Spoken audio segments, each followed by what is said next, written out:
Pour savoir ce qu'est un son, et vous allez en émettre un, eh bien, vous téléchargez le logiciel gratuit Audacity et vous allez enregistrer votre voix. Observation. Il suffit de cliquer sur Enregistrement.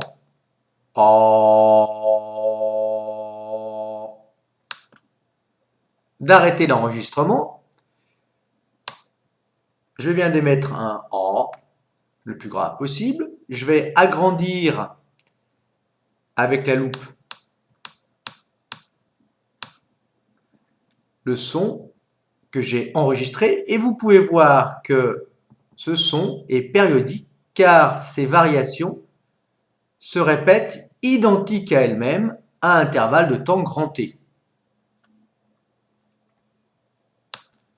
Pour déterminer la fréquence du son, il suffit de cliquer sur Analyse, tracer le spectre, d'aller sur le premier pic correspondant à la fréquence du son émis. Cette fréquence vaut 111 Hz. Il s'agit d'un son relativement grave. Émettons maintenant un son plus aigu, d'intensité sonore plus élevée.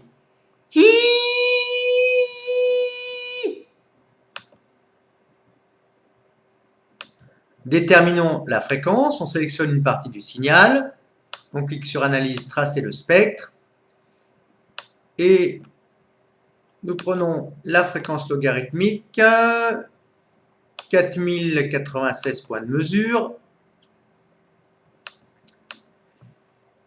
et nous déterminons maintenant le premier pic. Le premier pic correspond à 320 Hz. 320 Hz, donc le son est plus aigu, la fréquence est plus élevée.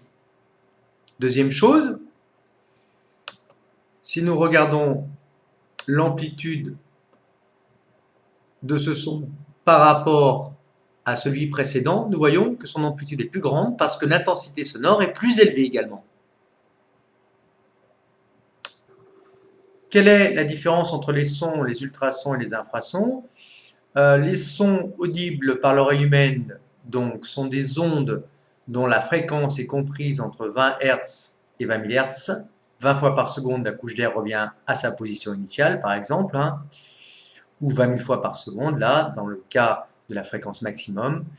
20 000 fois par seconde, la couche d'air revient à sa position initiale. Pour les infrasons, eh bien, ce sont des ondes dont la fréquence est comprise entre 0 et 20 Hz. Et pour les ultrasons, ce sont les ondes dont la fréquence est supérieure à 20 000 Hz.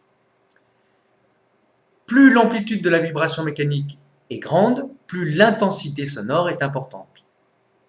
Plus le son est grave, plus la fréquence est faible.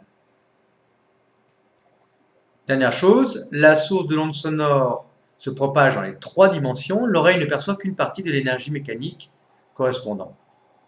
De plus, l'onde mécanique est en partie absorbée par le milieu.